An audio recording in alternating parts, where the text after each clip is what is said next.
ఆసియాలోనే అతిపెద్ద గిరిజన జాతరగా ప్రసిద్ధిగాంచిన మేడారం జాతర పూర్తయింది. రెండేళ్లకోసారి జరిగే ఈ యాత్రలో అడవి బిడ్డలతో పాటు తెలంగాణ, ఆంధ్రప్రదేశ్ సహా దేశంలోని అనేక ప్రాంతాల నుంచి భక్తులు భారీ సంఖ్యలో తరలివచ్చారు. వనాలను వీడి జనాల మధ్యకొచ్చే సమ్మక్క సారలమ్మని దర్శించుకుని తమ మొక్కులను చెల్లించుకున్నారు.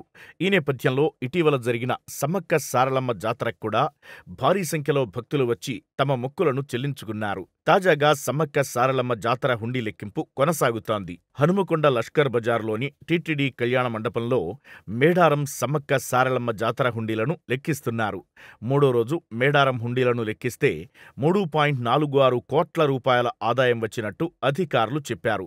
ఇప్పటివరకు 317 హుండీలను లెక్కించగా 9.6 కోట్ల రూపాయల ఆదాయం వచ్చినట్టు చెప్పారు.